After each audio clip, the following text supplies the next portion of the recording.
Okay guys, MTG Pro here. I know it's been a really long time since I posted any sort of video on this channel, but now that I'm officially back into Magic, I'm going to start putting a lot more videos up, hopefully.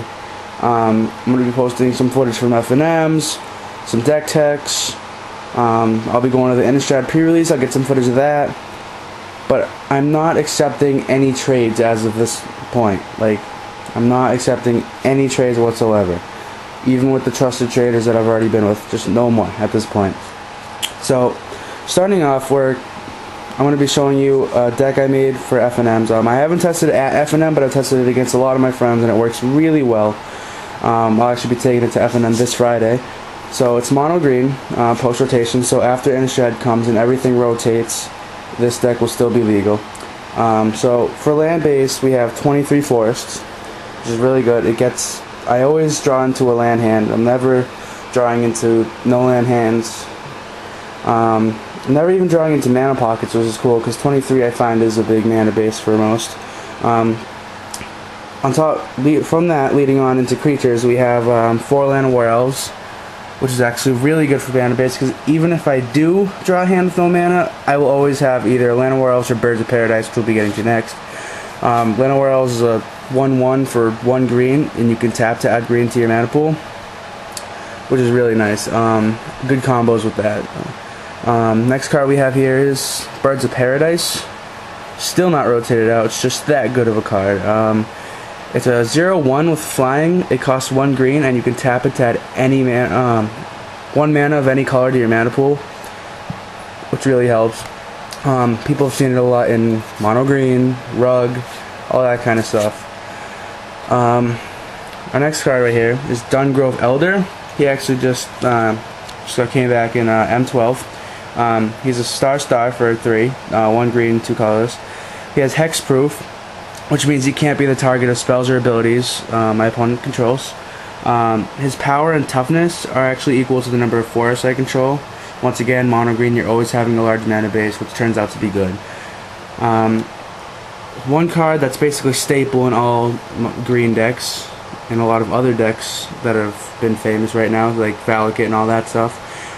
Primeval Titan, prime time. 6/6 for 6, 2 green, 4 colors. He's trample, and whenever Primeval Titan enters the battlefield or attacks, you may search your library for up to 2 land cards and put them onto the battlefield tapped, and then you can shuffle your library, which is really good. 2 lands, 3 plus lands a turn sounds really good for a game. I'm running 3 Primordial Hydras. What it is, the 0/0, and it costs 2 green and X, which the X is counter, so Primordial Hydra comes onto the battlefield with X amount of +1/+1 counters on it, and every turn at the beginning of your upkeep, you can double the number of +1/+1 counters on him. And he has Hydra as long as he has 10 or more counters on him. So, say I choose 3 mana to play him, he'll have 1/1 one turn, and the next turn he'll be 2/2, next turn 4/4, next turn 8/8. Really good concept, really good card, works in the deck. I'm not running 4 because I feel 4 is way too much. 3, I'm actually thinking about maybe taking out 1, but 3's been working good so far. We'll see at this FNM. I'm running 1 Lead to the Tangle. He's not my favorite card ever, which is why I'm deciding to run 1.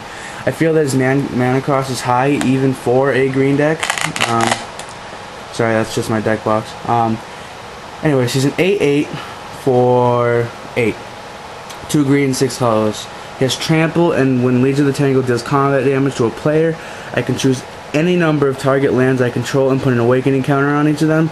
Each of those lands is an 8/8 green elemental creature for as long as it has the awakening counter on it, and they continue to stay as lands. So, next card in the deck is 1 Thrun Last Troll, which is basically a creature form of asceticism. He can't be countered. Thrun can't be the target of spells or abilities, and I can pay 2 to regenerate him. So it doesn't work for all creatures like asceticism does, but he's a self-portraying version of asceticism. Now for sorceries, instants, and all that good stuff, we have 4 Rampant Growths, which everyone knows what those are. They just came back, so they're actually legal now. You can search your library for a basic land card, put them onto the battlefield tapped, then shuffle your library. Lead the Stampede has helped a lot because there is a lot of mana in this deck, and because I do have 8 other cards that actually technically 12 other cards that produce mana. I do need to look for a good creature base such as Dungrove Elders, Primetimes, Primordial Hydras, Legions, Tangle, and Thrun. Or if I don't have anything and only have very little mana, I can use that Lead the Stampede to search out Llanowar Elves or Bird of Paradise. So what it does is I can pay 3, look at the top 5 cards in my library, and I can reveal any number of the creature cards from them and put them into my hand. Put the rest at the bottom of the library. So that's really good if I'm looking for rather specific creatures or just any regular creature to play. Hunter's Insight, I'm running 2. 4 would be way too much, 3 would be too much. But what it does is it's an instant, cost 3, choose target creature you control. Whenever that creature deals combat damage to a player or planeswalker this turn, you can draw that many cards. Which is really good because, once again, if I'm searching for something specific, I just draw cards, or lands, draw cards. It just helps out a lot. One card that's basically helps a lot when basically nothing's going on every turn. We're just saying, oh, going back and forth between turns, nothing's happening, no one's losing life, no one's winning, no one's losing. Overrun, which is basically, it costs 5, and all creatures I control get +3/+3 and trample until end of turn. It's a really helpful card. It's a really good, it helps with win condition and all that. I'm not running 4 once again because it's too much, because I feel that I'm drawing into Overrun when I can't even use it yet. So once again, it's another card that I'm thinking about taking out 1. Beast Within, I'm actually thinking of taking out 3 of these period and replacing them with Acidic Slimes, because Beast Within is a instant, it costs 3, you destroy target permanent, its controller puts a 3/3 green beast token onto the battlefield. So it's basically, if I had an Acidic Slime, my opponent wouldn't get the 3/3 beast token. But anyways, all due aside, we'll think of that later. It does help, because when I'm looking for creatures I can destroy my own permanents and get stuff, which is why I haven't taken those out yet.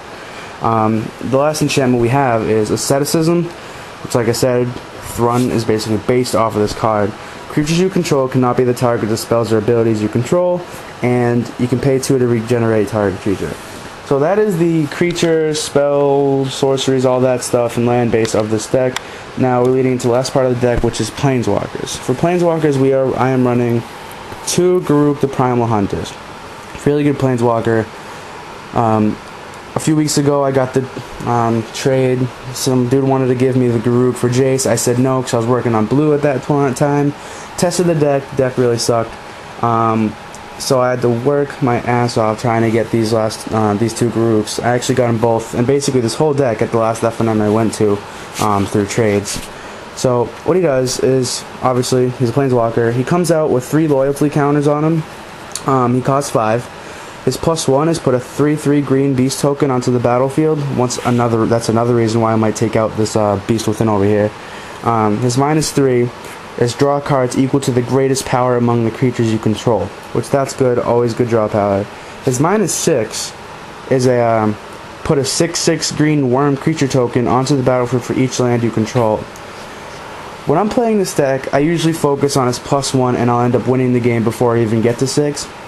But the game gets so much more exciting when you do get to 6, you use it, and you get those like 10 6/6 worm tokens, and then you win the game. He's just such a fun Planeswalker to run. I'm so glad I traded my Jace for him and a few other cards. I actually over traded for one of these, but that's all aside the point. Anyways, thanks for watching. Please comment, rate, subscribe. In the comments, or message me in any way what you think I could do to change this deck to make it better in your opinion. I might post something on my YouTube page saying how it did at FNM. Once again, thanks for watching, and I'll see you next time.